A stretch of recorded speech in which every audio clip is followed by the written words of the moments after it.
Hello and welcome back to Boring Dead Gaming, where today we're going to be playing some more Rosewater.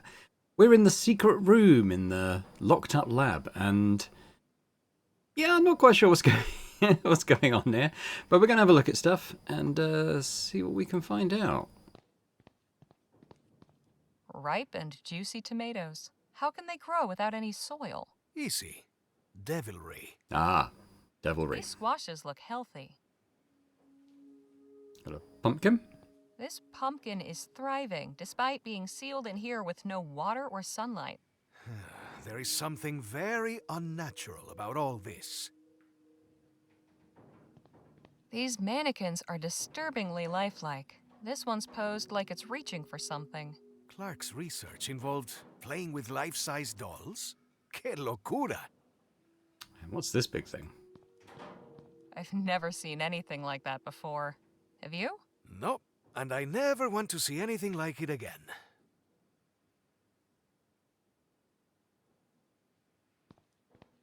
This one's just staring at his buddy. This one seems to be the happiest of the bunch. How can you tell? It's the only one smiling. This one's missing its head. I wonder how that happened. I can die happy never finding out. Some huge green bean pods. These squashes look I do see the head down there. We'll look at that last. ripe and juicy tomatoes. Completely overgrown. Probably for the best. So there's machinery behind there, but okay. We got That this thing. mannequin's head fell over here and has been wrapped up by a tomato vine. This might be of interest to our friends in Chrysalis. Yeah, so I think we give this to the museum guy. Hopefully to get in there and go and have a look. I'm not going to give him the stuff to blow this up yet, because I think we I probably... will stay in here.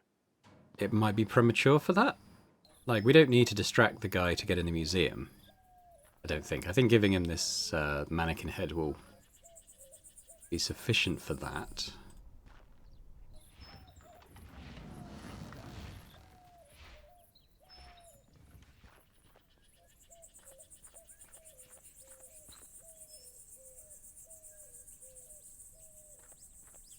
Let's give it a go. Have a look at this. What? Where did this come from? Clark's lab. His test room, to be precise. You were able to get inside? Sure was. It was full of plants and all kinds of weird equipment. The ethericity seems to have boosted the growth of the seeds somehow. It's like a jungle in there. I cannot condone your reckless disregard for the sanctity of the laboratory. But I also cannot deny the importance of this discovery. I must alert Emissary Paul immediately. Interesting walk.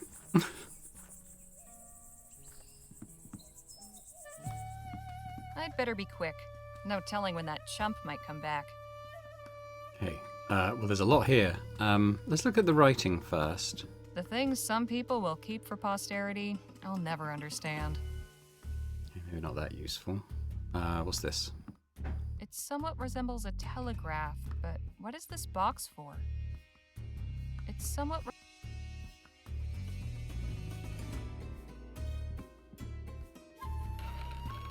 Lots more books, mostly about technical subjects.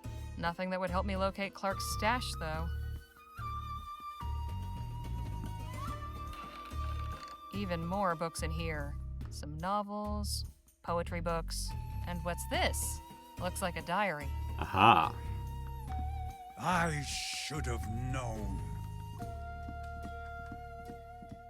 Get out of here this instant, degenerate! Don't you dare try any more trickery, or Emissary Paul will hear of it. At least I found what I was looking for. Hopefully that was inside voice. Let's have a look at this then. I should probably get... Alright, fine. I guess that makes sense. The final entry is bookmarked with a letter. Definitely worth a read. But first... Alright, let's read this then. March 13th, 1845. I am embarking on a new project, which means a new journal. Here I will record my notes and observations from a series of experiments on the generation and application of etheric energy. I believe it can be profitably harvested from the very air and harnessed for an immense number of beneficial uses. I see the streets of Lamplight City aglow, not with the smoky flicker of flame from burning costly oil, but with bright etheric light from lamps that never need fuel. I see compact, efficient etheric engines replacing the bulky and limited diffusion generators that drive Her Majesty's airships. I see our nation's mills and manufactories humming, kept in motion not with the sweat of the brow or the belching fumes of coal fires, but with the clean, abundant power of ethericity. The applications are limitless, but before they can be realized, I must turn my attention to the practical problem of efficient generation, not to mention safe, reliable storage. Even if energy can be summoned from the atmosphere on demand, some intermediate storage device will be necessary to absorb the excess and release it in a controlled fashion. Absent such a mechanism to modulate the unpredictable flow of raw power, the effect would be akin to cooking one's breakfast by exploding a stick of dynamite. Tomorrow I must visit Cunningham's to order glass tubes and ampoules, as he always takes weeks to deliver. I hope he also has magnetite on hand in sufficient quantities so I can start experimenting with it right away, but I will try the iron filings first, if not. Down to the last spool of copper wire, must pick up more, and I must stop by the offices of the Gazette soon to circulate an advertisement for a new assistant in the weekend edition. Much to do. So 1846, this is the year before the Expo that had a disaster. Some days the work has been maddeningly slow, and some days it seems we advance by leaps and bounds. I am kept too busy to think often of writing in this journal, yet I have made notable progress.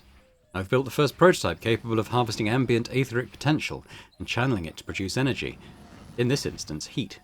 There is as yet no flow regulation mechanism, so the entire energy yield feeds directly into a copper heating element, suspended within a water-filled cylinder affixed with a thermometer.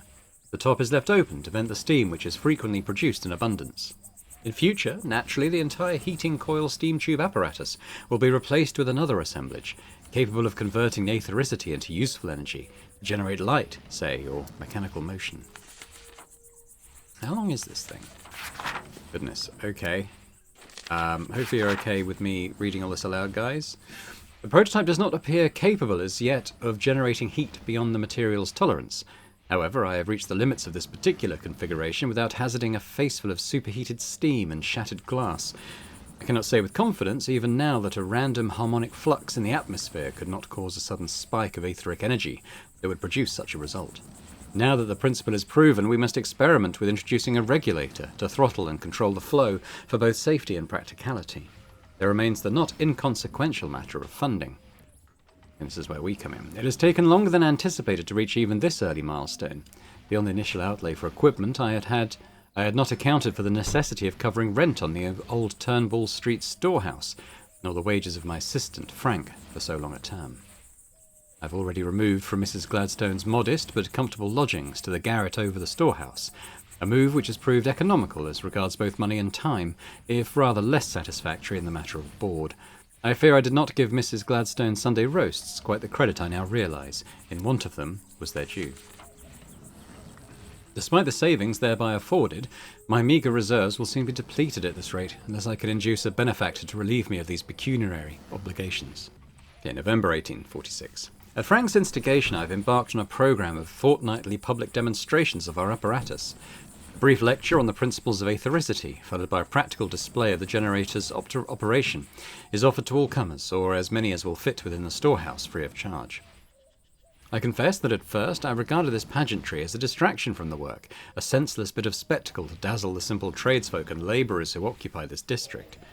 However, Frank persuaded me that attracting an investor would require some measure of transparency as to my research, and while it is true that most who attend my presentations come seeking thrills rather than any intellectual or financial engagement, putting on these shows has allowed word to spread, and some are beginning to take notice. Last month's published proceedings of the Vespuccian Royal Society of Natural Philosophy contained a mention of rumours of research into the generation of etheric power by a Mr. Clerk of Turnbull Street.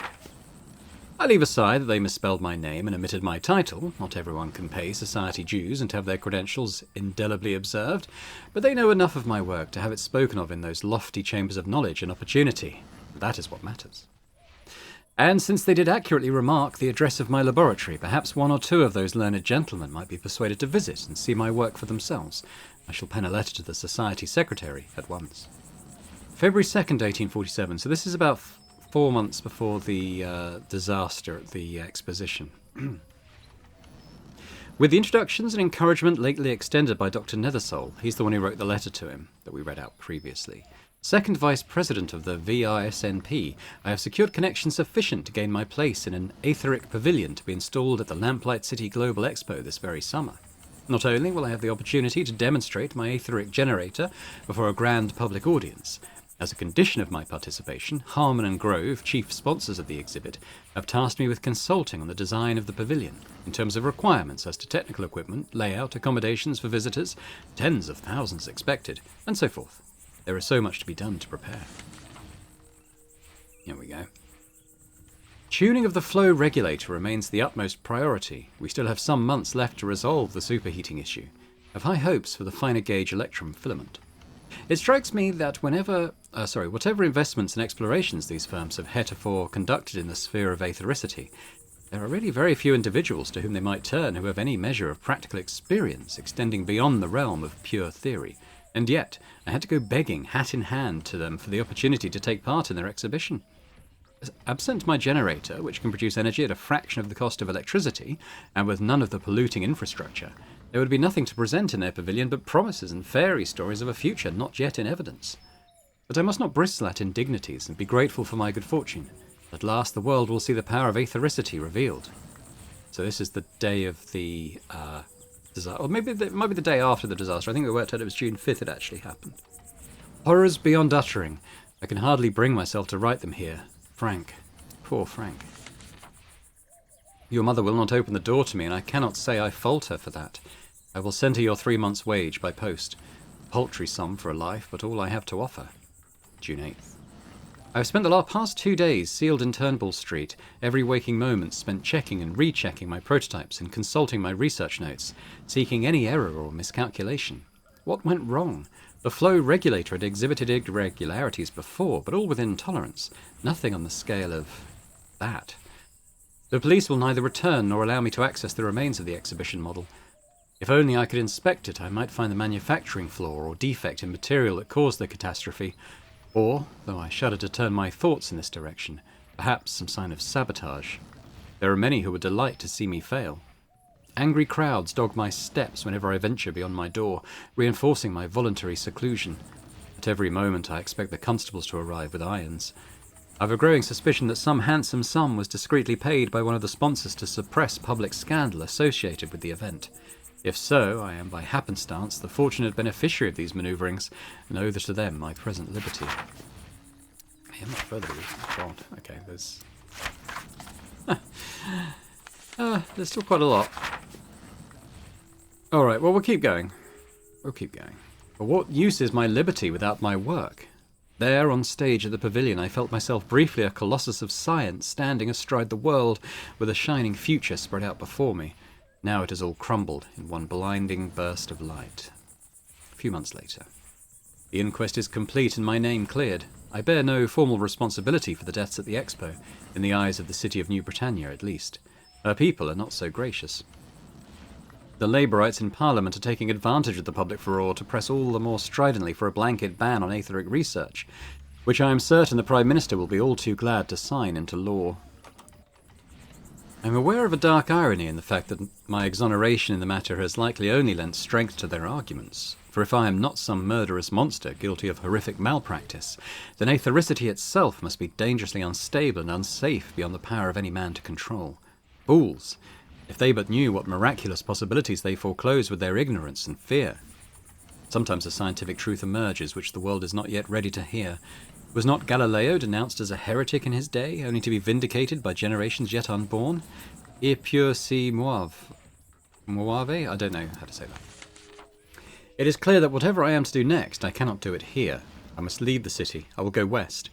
Even if total prohibition becomes the law of the land, law's hold is somewhat looser at the nation's virgin fringes, far from the Grande Maison and the chambers of Parliament. The desert has traditionally offered refuge to visionaries and hermit eccentrics. I can continue my work there, away from the throngs.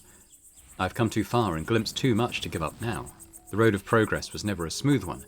I've tumbled over a tremendous stumbling block, but I will pick myself up and carry on. Ad Occidentum. January 16th, 1848. My new laboratory, my hermitage, my sanctuary of science in the wilderness is complete. Moving out here has been an adjustment. For want of the various municipal amenities upon which I was accustomed to rely, my resourcefulness has been sorely tried. For ample hydration, for bodily needs, as well as for hydraulic pressure and cooling of my apparatus, I have been obliged to construct a rudimentary water tower. Even the illumination which, living in Lamplight City, I had taken for granted, I must now provide, and I have taken to dipping my own candles with spare wax and cotton thread. These labours I undertake alone, unwilling to venture so far as engaging another assistant. But solitude was the point of this relocation, was it not? I do believe the desert climate agrees with me. I have certainly found it more conducive to work, without interruptions at all hours. And the San Bernardo Valley vistas offer quite an inspiring change from the clogged alleys and foggy horizons of New Britannia. I am not wholly severed from my fellow man. The small settlement of Rosewater is but a short distance away, should I need to call upon any of civilization's necessities. While I was timid of my reception at first, I found the people here rather more open-minded than those back east, and I have begun giving occasional lectures and demonstrations for small audiences. If these simple-hearted frontier folk can yet be won over, and taught to admire and yearn for the transformative potential of aethericity, then perhaps there is hope for the rest of the nation, in time. In the desert I am made anew. My sins are wiped clean by scouring sands. I begin again. So this is like a year and a bit later, May 24th, 1849. The fools, they have done it. They have sliced off their own nose and stamped upon it as it lay bleeding in the dust for spite. Our Prime Minister, having won re-election in defiance of all decency and good sense, has moved swiftly to deliver on his campaign promises and signed a total and immediate ban on all practical research, experimentation and development of etheric technology. It is a dark age we live in, and thanks to Leroy and those Labourite technophobes, it will stay that way. It is not yet clear what the repercussions will be out here, so far from the halls of power. I have no wish to tempt fate, and I have ceased all public display of my work. But will they remember the mad Dr. Clark, the erstwhile wizard of aethericity? Will they come looking for me? Like a scuttling bug, I must keep to the shadows and hope to escape notice. It is the only way forward. One day I hope to deliver the fire of aethericity to man, to lift him up from darkness and keep him in comfort and splendour. For this deed, I can but hope that my punishment will be less severe than that which Prometheus endured. My work continues. Okay, so no real clues about his funding, but it's sort of his backstory there. Let's have a look at the letter then. February 9th, 1850. That's only 9 months ago. Clark, I have a business proposal. Relinquish that dusty laboratory in the middle of nowhere. Come to El Presidio. You may stay in my suite at the Jolly Good Club. My Orem Star membership and military rank afford me certain privileges. You will be furnished with the comforts owing to a man of your intellect and accomplishments. It's signed L. P.S.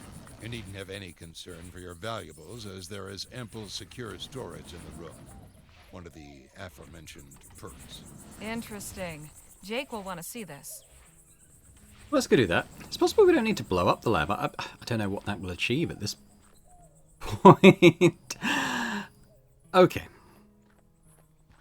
Hello? What in the ether is going on here? Miss Larkin was kind enough to offer to paint my shadow. In the altogether? Well, didn't want to get my clothes dirty. Besides, I paint the soul. The subject And the must ass. bear himself and discard all excess.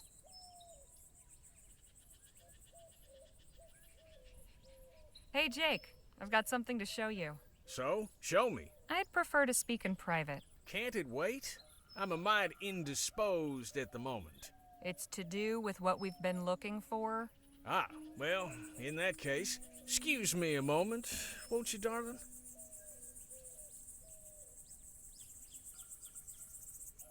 All right, what do you got? I found Clark's journal. Have a look at this letter that was inside. An invitation to the Jolly Good Club in El Presidio? Yep. Check the date. 9 months ago. Ah, nice sleuthing, Harley. Let's round up the others and say our goodbyes.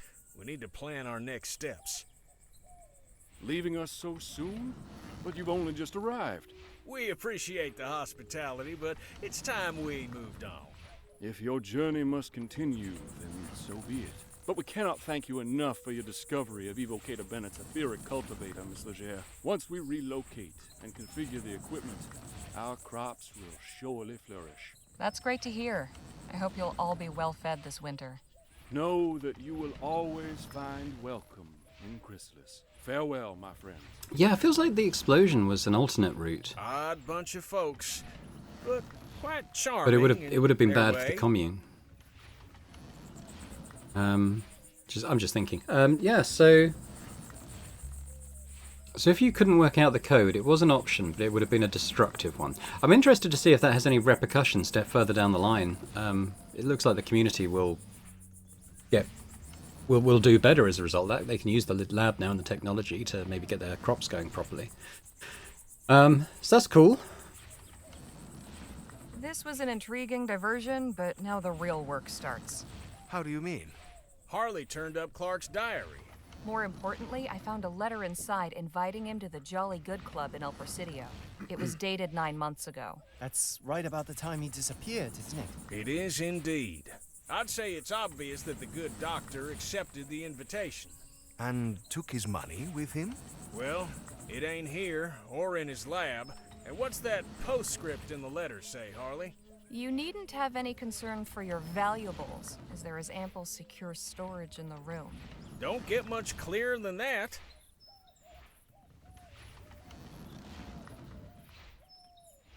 So we're following him to El Presidio? That's a long way from here. We sure this isn't going to be a dead end? You saw for yourself right there in black and white. Clark went to El Presidio, and so we go where the trail leads us. First and foremost, we need some transportation. You haven't got any? Don't you tour around? Sure, but our show wagon ain't gonna fit all of us. Plus, we'll need it to store all the show's props and equipment while we're gone. There's that lady in town with a wagon, though. Heard her talking at the saloon once. Said she hires it out to travelers. Sounds promising. Who is she? Her name's Lola Johnson. I think she stays in the old blacksmith shop. Oh, well, I hope she has a forgiving nature. Why's that? She caught me breaking into her place. What? It's a long story. We should head back to Rosewater, no? Yeah, let's get a move on. Maybe we'll finally write that article. Right. Harley, I'm putting you in charge of hiring us some transportation. Danny and I are going back to the theater to settle some business. Come get us once you've arranged a ride. And just how am I meant to arrange it, financially speaking? Well, now that may get a mite tricky. Our contract was to pay out at the end of the show's run, but seeing as we'll be breaking that contract, I'm sad to say we'll be forfeiting those proceeds. Anybody else got funds to contribute to the kitty? Not unless this Johnson woman accepts pesos. And I've few enough of those at that. I'm afraid I haven't got anything either. Harley, my dear, I'm afraid we must then prevail upon you to furnish the petty cash needed to get our expedition aloft. Seeing as you're the only other one of our posse who's currently in the position of being gainfully employed. And it goes without saying, but you'll be fully reimbursed once we find what we're looking for. On top of your share. With interest. I certainly hope so. Wonderful. Well then, we'll be seeing you later. What about you two? I think I'll pay Dr. Sedgwick a visit. It's been ages. And I owe him proper thanks for his care. See you in a bit, Harley. So I see there's an out sign on the sheriff's door, so I guess we're still not seeing the sheriff.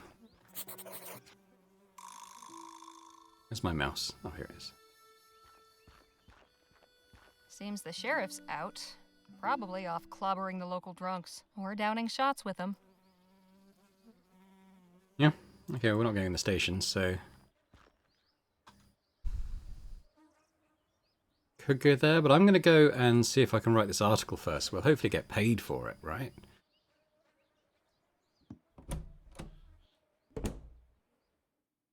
Good to see you again. Let's do it.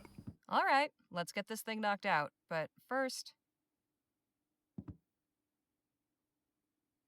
Oh, she only writes longhand. Okay, time to bring home the bacon. The big question, how to open?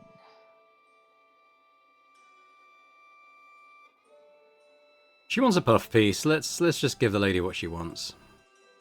It was a fun show anyway. From the moment he rode on stage astride a huge, steam-spewing mechanical horse, it could not be denied that Jake Ackerman was more than your typical copperpenny showman. Following that outstanding overture, Gentleman Jake's Wild West Spectacular proceeded in a similarly gobsmacking vein.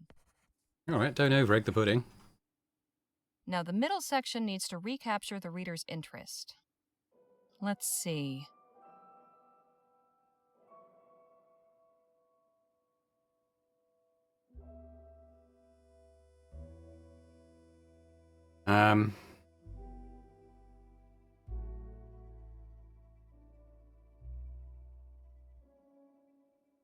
How about his attitude? Gentleman Jake carries himself with the particular air of a man who strides confidently across the world, secure in the knowledge that he is well equipped to deal with whatever may come his way. His look is as if to warn you off from tangling with him, yet also slyly winks at his secret hope that you might try something, for perhaps a bit of sport would be just the thing to enliven a drearily predictable day. And now for an ending.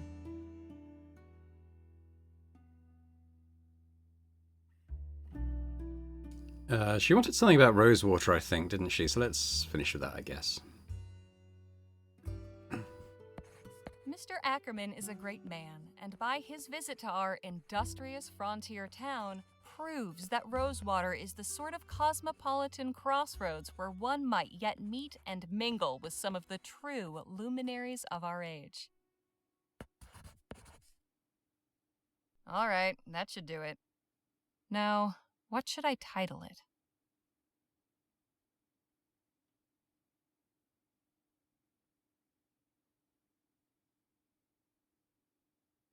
The Continuing Adventures of Gentleman Jake.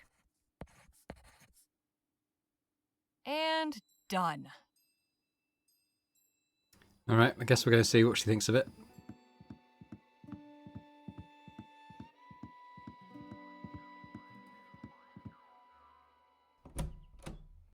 Good to see you again, Harley. Hope you're spinning me some aurum. Well, I've spent the past couple days following Jake around, gathering plenty of straw.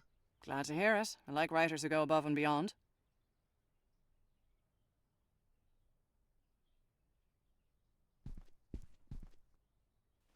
Here you are, Joni. One profile of Gentleman Jake, ready to print.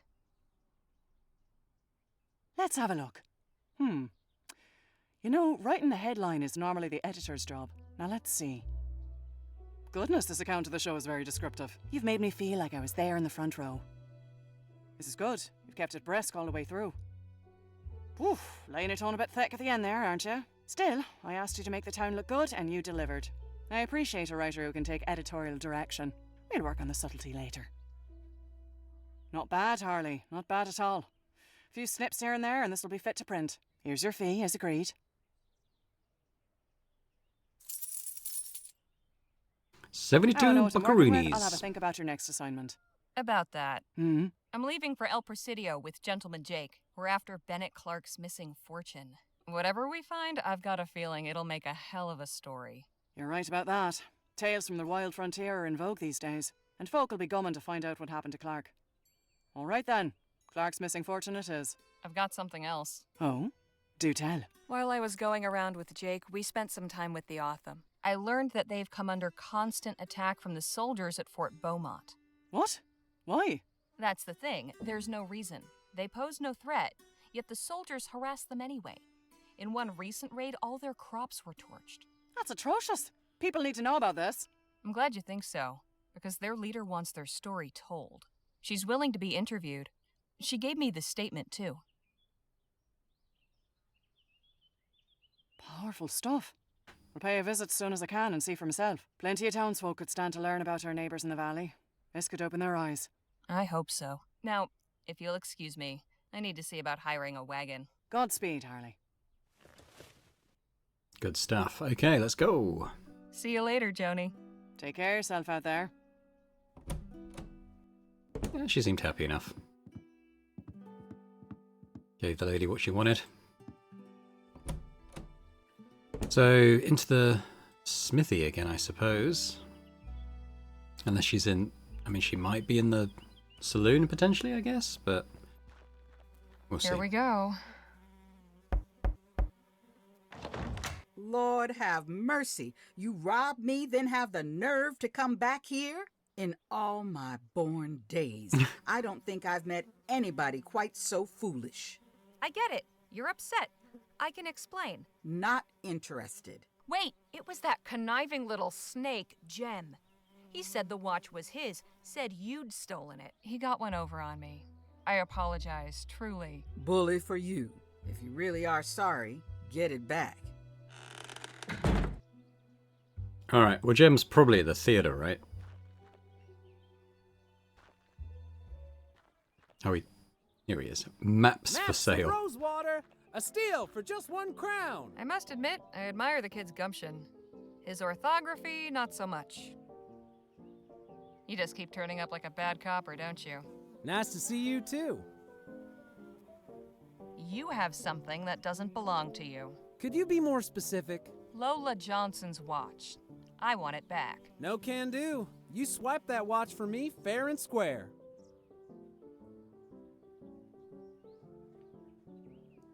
I'm nearly afraid to ask, what in the Sam Hill are you doing now? I'm selling maps of the town. To whom, exactly? Near as I can tell, I'm the only new arrival. The locals in the market for maps of a town you can circumnavigate in 10 minutes. You're a real stick in the mud, you know that? You're on thin ice, kid. Hand over the watch or I might do something I'll regret. No, you won't. We're in the middle of the town thoroughfare. You lay a hand on me, and everybody and his dog will see it. I went this way because I saw there was an achievement for doing this. We're gonna punch the kid. Let's give them a real show then. Can't say I didn't warn you. For screwing us over repeatedly. Here it is. I'd better get this back to Lola quick. Alright, let's get out of here.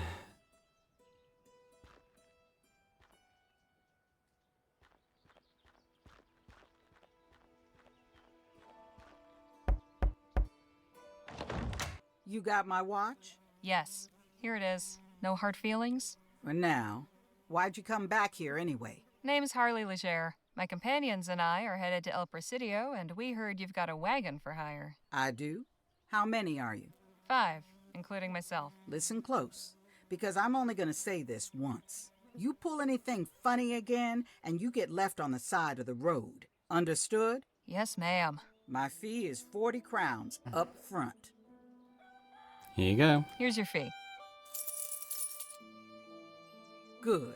Get your posse together and meet me outside town at sundown. We'll head out then.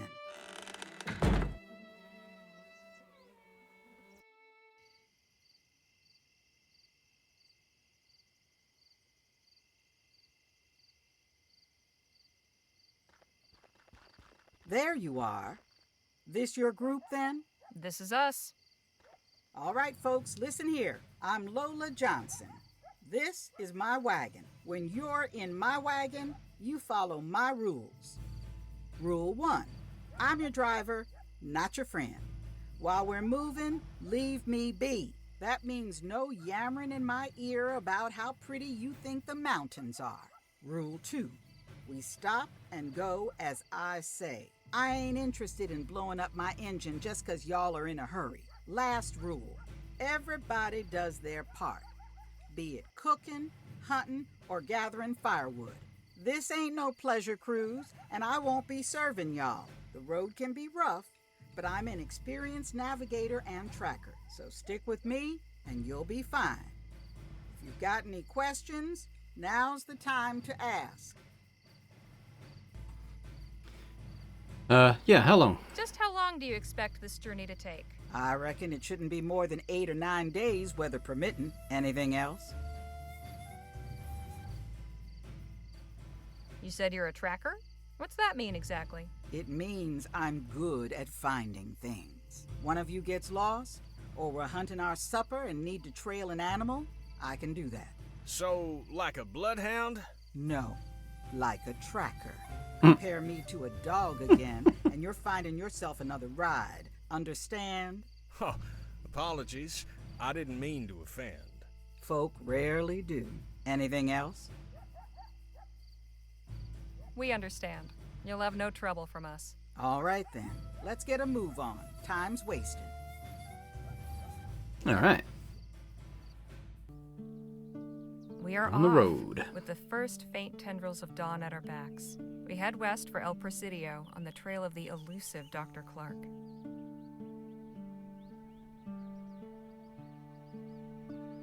We have but a few days' travel before us, through the desert and mountains to reach the coast. I am rather looking forward to getting a better view of this part of the country.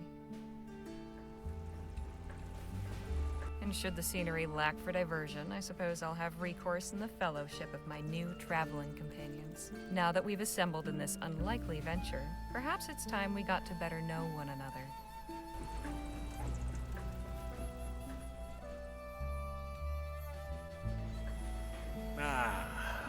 Feels good to be underway at last. Yes, though I must admit I tend to become restless on long trips. Looks pretty cozy, to be Well, fair. we got cards, books, and conversation. Plenty of ways to pass the time. All right, where's my mouse? Here we are.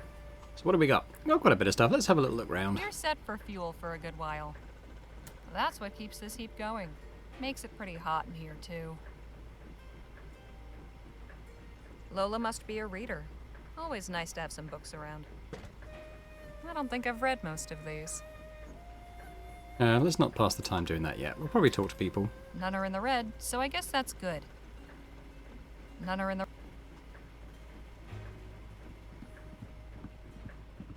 Jake's luggage. I could put everything I own in that suitcase, and it would hardly cover the bottom. Ooh, okay. Let's have a look. So Western Vapucha, that's where we are. We went to... There's El Presidio. Rosewater is... down here. There's New Spain. So I guess that's like New Mexico, probably? I don't know if these are completely equivalent to, you know, real places. Rotterdam, Piedmont. Cool.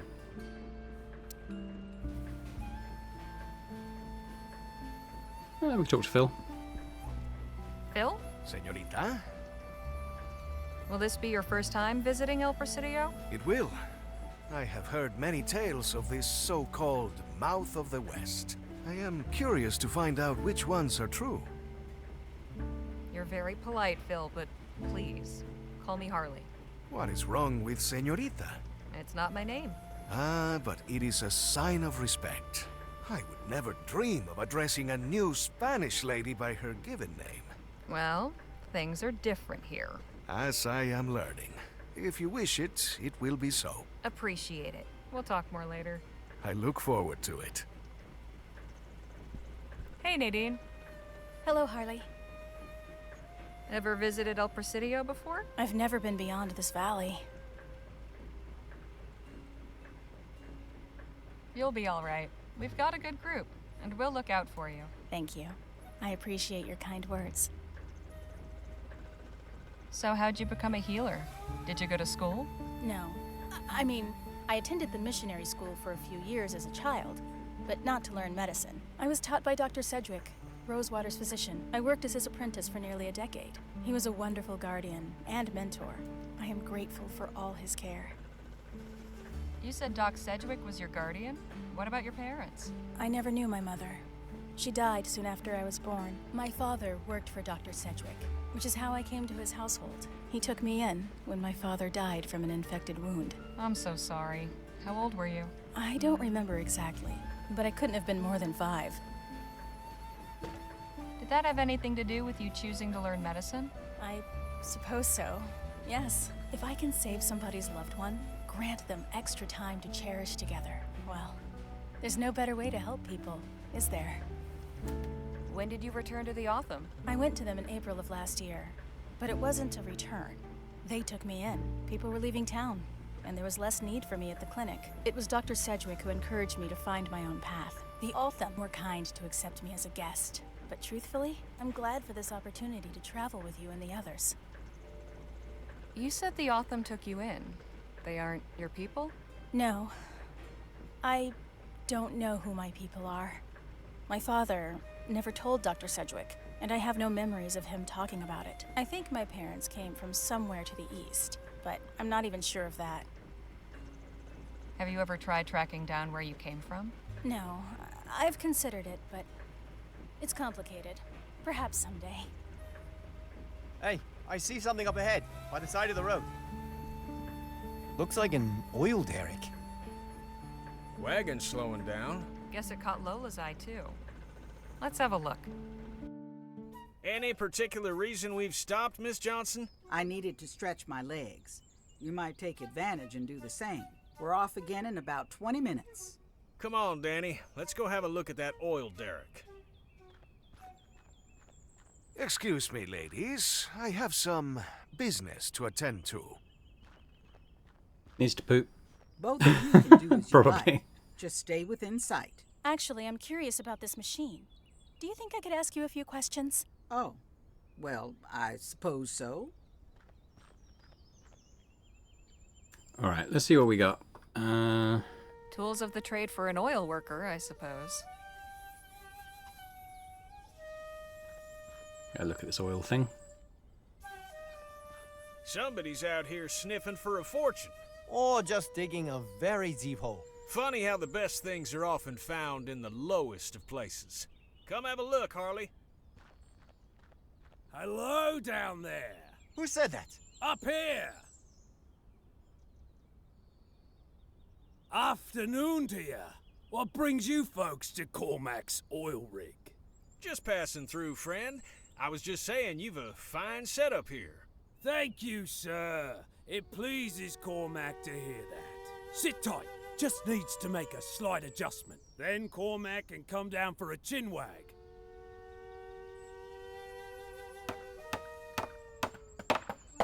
Okay. Whoops! Ah! Oh, God. Oh, damn! Oh, clumsy Cormac. Jeez, are you all right? All right as rain. Not upright, though, no. Good thing you folks is here. Hates to be a bother, but Cormac is in a pickle. Could you, lend a hand? Cormac would be ever so grateful. We can have a go. What have we got? What are we dealing with here? Looks extremely heavy. I hope it's secured. It's a long way down.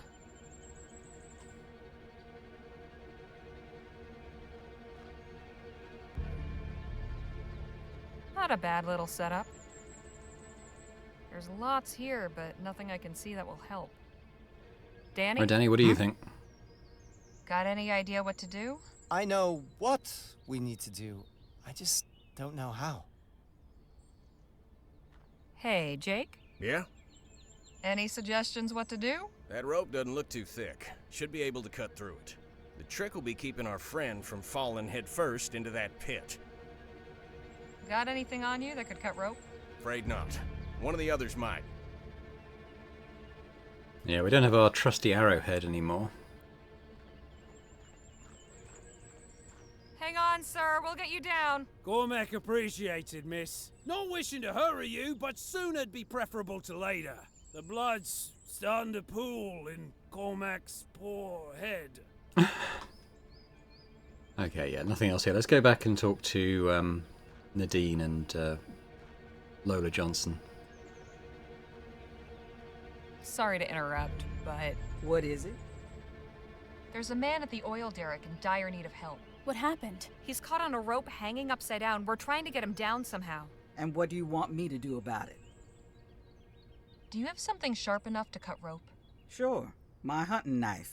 Could I borrow it for a spell? Only if you swear to be careful with it. On my brother's grave. Take it then. That man at the derrick still needs help. And what do you want me? Have you got a ladder? Is there a ladder in the wagon? Not anymore. Sorry. I'm not sure. Thought is. Alright. Well... Oh, wait a minute. Was that a search wagon thing? I can see rope. That might be useful. This rope could be useful. That's what I said.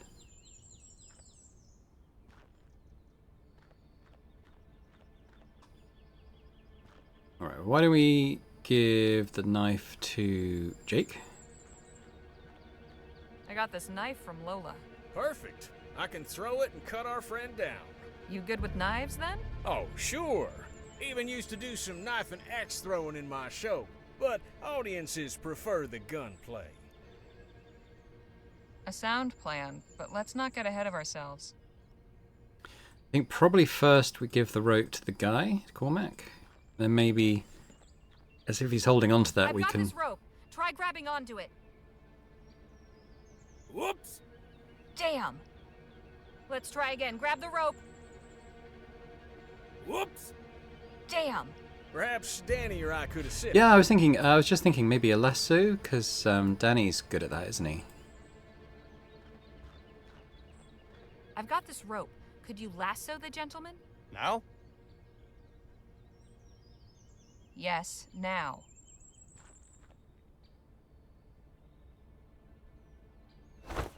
Well, now we're shaking.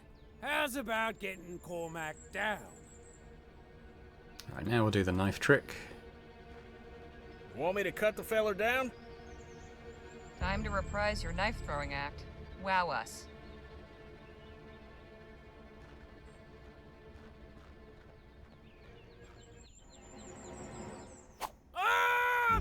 You got him! Let's pull him up, quick.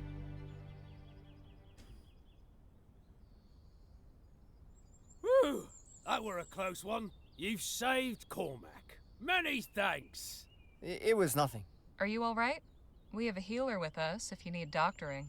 Ah, no need to trouble yourself. Cormac's feeling all right. How come you're doing this clearly dangerous work on your own? It's not so bad. Cormac's used to this sort of thing. Cormac used to be a sewer worker in New Britannia, you see. It's all the same, really. Digging around in muck, tending to machinery. But Cormac's got more friends these days. Mud's much nicer to be covered in than sewage. Fair point. Before we go, anything else you're in need of? Well, you said you was passing through. Whereabouts are you headed? El Presidio. In that case, you'd be doing Cormac a great favor if you took this letter to someone at Vespuccia Petrol. Their office is in El Presidio. Vespuccia Petrol, you say? Aye, they's Cormac's employer. Been wanting a progress report on this rig. Sure, we'll take the letter. Appreciates it. All right, we'll be going now. Promise you'll take more care. Aye, Cormac will do his best. Farewell, and thanks again for helping old Cormac. Are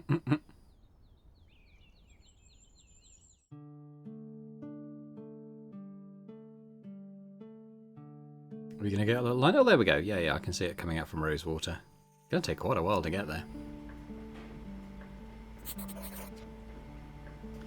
So we spoke to those two. Can we speak to Jake and Danny again? Maybe we'll play cards with them. Yeah, Harley? Did your travels ever take you to El Presidio? A few times. Can't say I much care for it. But that city's for you. Too crowded, too impersonal. I'll take the wide open countryside any day. You know, I wouldn't mind hearing a tale or two of your past adventures. Sure, why not? It was 1842, and I'd been hired by the sheriff of Bleachbone Gulch to track down some cattle rustlers.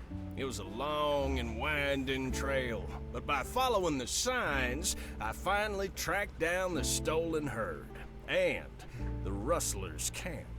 So I went back to town and gathered up a posse. 4 able-bodied men, plus myself. That night, we went back under the cover of darkness. We had the element of surprise, but we were outnumbered 3-1.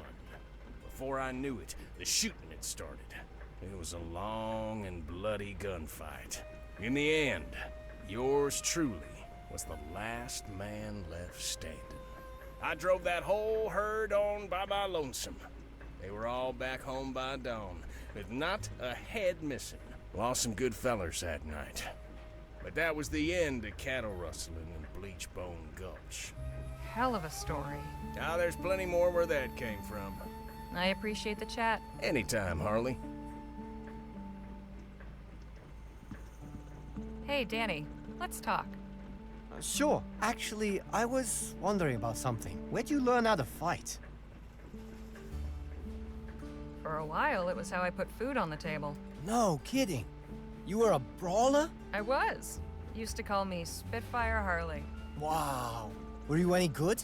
I took my licks, but usually held my own. In that world, being good is mostly about how much punishment you can take and keep coming back. Same as anywhere, really.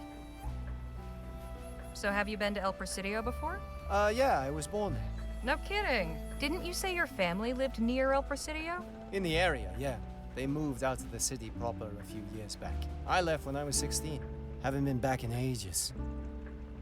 When the Otham had us locked up, you said something about having been in a similar predicament. Have to say, I've been curious. Oh, right. Well, it's not that exciting. Nothing like one of Jake's stories. Let me be the judge of that. So, before I met Jake, I used to run with some folks who, well, we got into some trouble. The guy in charge, he thought it might be fun to try sticking up a post office. As you do. Didn't go so well. We wound up in jail for a few days. We didn't escape or anything, just did our time and were let go. I see. Told you it was a boring story. Not at all. I appreciate you telling me. So who were these people you ran with before? They, do we have to talk about this right now? No, we don't. Sorry if I hit a sore spot. That's okay. Maybe some other time. We're slowing down again. Good. I could use a change of environment. Harley, could I have a word outside? Sure. Sun's getting low. Time to set up camp. Harley and I'll be back shortly. Just gonna take a walk over to that spring. Danny and the others can aid in the preparations. You better not be skipping out every time there's work to be done, you hear? Shall we? Lead on.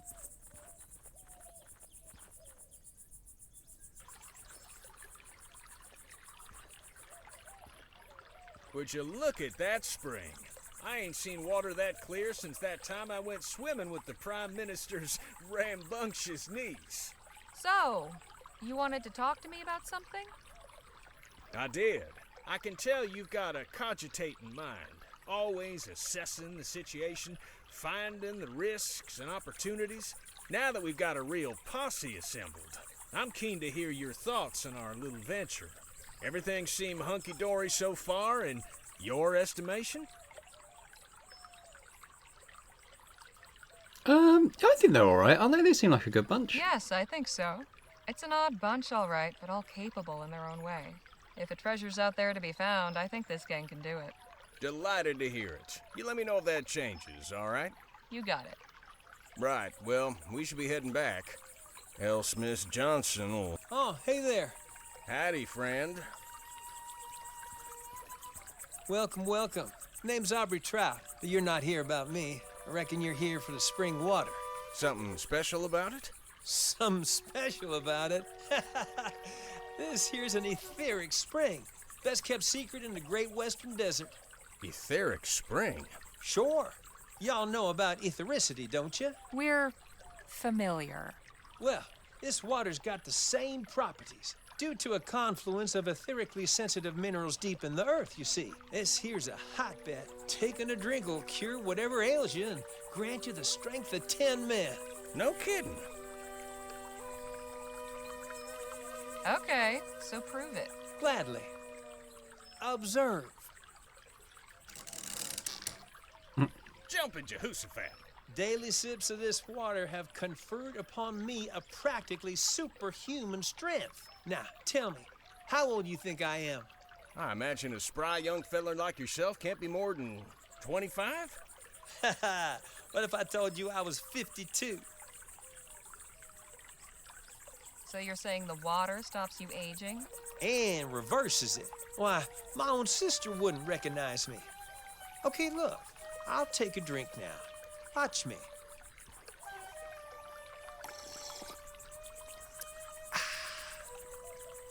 There, you see?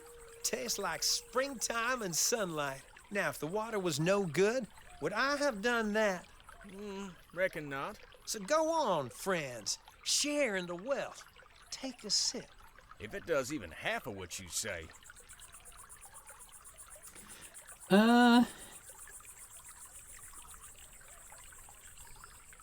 Let's look around first. I don't know what his game is. Not so fast. Something is off. I'm sure you won't mind if I have a look around, Mr. Trout. Be my guest. Alright. What do we got here? All these trees look dead. That can't be a good sign.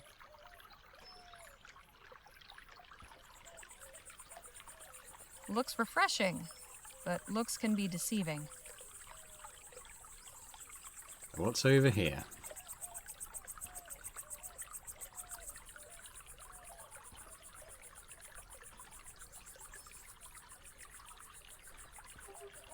I think something's tucked under there. What have we here? Magic Spring didn't do much for this beast's health. Did this poor animal die after drinking the water, or because of it?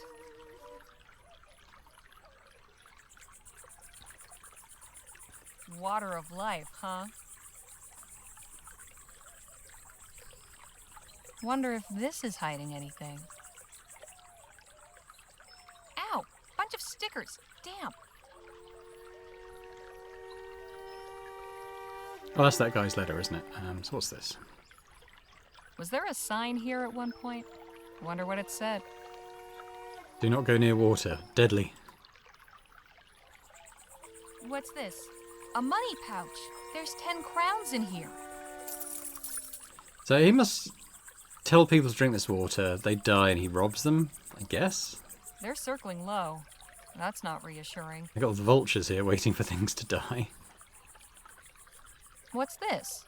These boards have been badly damaged, but it looks like it says WRNI warning. Yeah. Nothing but twigs and leaves. Yeah. Okay, well, I think we've seen enough.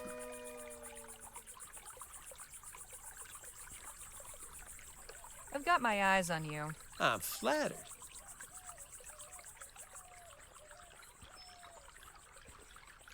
Jake, I don't think you should drink that water. Why not? There was a warning sign over there, and someone destroyed it. Really? That stick's been there since I found the place. Never seen a sign. There was a cow skull in the reeds. Looked deliberately hidden there. Is that right? Yes, I did that. Wasn't nefarious, just clearing the path so no one trips on it. Just have a look at all the trees and plants around the spring. They're dead. I'd say that's a clear warning. Oh, it's a desert. Plenty of straggly-looking vegetation. Now wait just a minute. What are you trying to pull here, friend? Nothing. I swear. Right, and I'm the Prime Minister. Quite the little scam you've got going on. I don't know what you're talking about. Oh, I think you do. Jake, maybe you can coax our friend here to talk? I'd listen to the lady, partner, unless you want to be another notch on Gentleman Jake's holster. Okay. I'll talk. The spring's toxic. I trick people into taking a sip and then rob them. Gee, Rover Cripes, that's pretty low, even for a confidence trickster. You don't kill them. A little sip only knocks you out for a bit. So how are you still standing after all those drinks you took? I got a natural immunity. What can I say? Found a way to turn it to my advantage. And that iron-bending trick? Like you said, just a trick. Of course. I should have seen through that. We got ourselves a real piece of work here, Harley. You're telling me. What do you reckon we should do with them? Teach him a lesson. We can't let him work his tricks on anyone else. He needs to be punished. I agree. Please, don't kill me. Do we look like murderers to you? We need to make an example of him. I've got just the thing. Go get me some rope from the wagon, would you? All right.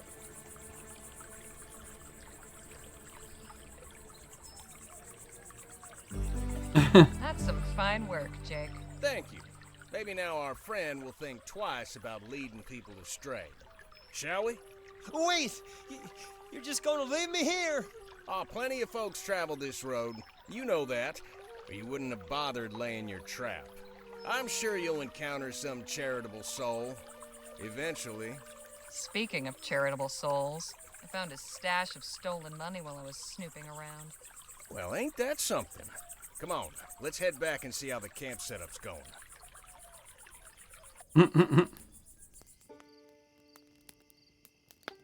So the little weasels concocted this whole story about how it's an etheric spring and the water has special powers, trying to hoodwink us into drinking it. All I can say is it's a good thing we ain't the rubes he took us for. Come now, Jake, he had you hook, line, and sinker.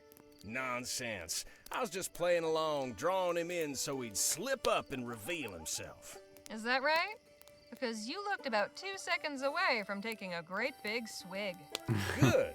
If I even had you fooled, then he fell right for it. I assure you, I had him right where I wanted him. So what happened when you found him out? We got a full confession. Turns out, the water's poisoned. The snake worked up some scheme to get passers-by to drink, and then empty their pockets as soon as they were out of commission. Leastways, I think that's what he said. Couldn't catch half of it through his blubbering and sniffling.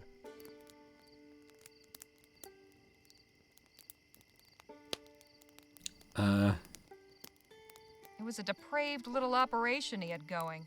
So how'd you deal with him? We made an example of him. You killed him? Let's just say he won't be harming anybody else. Don't worry, Nadine. Jake's just pulling your leg. We left him tied up next to the spring and wrote up a sign warning about what he did. And whatever happens after, I guess, is up to the next person who comes along. Oh, well, that's a relief. Sounds like he got off easy. The chili's almost ready. Harley, can you come help me and Phil serve? Sure thing.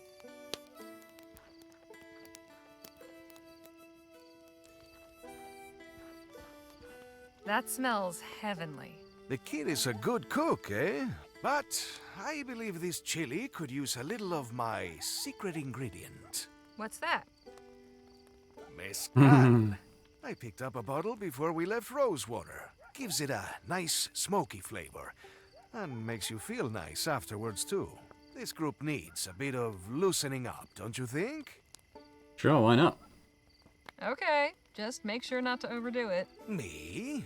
Overdo it? Never.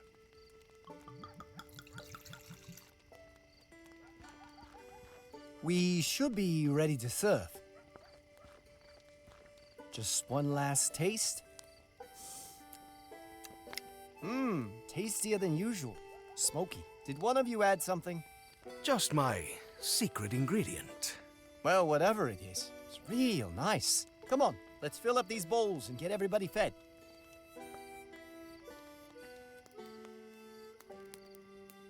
That was some mighty fine chili, Danny boy.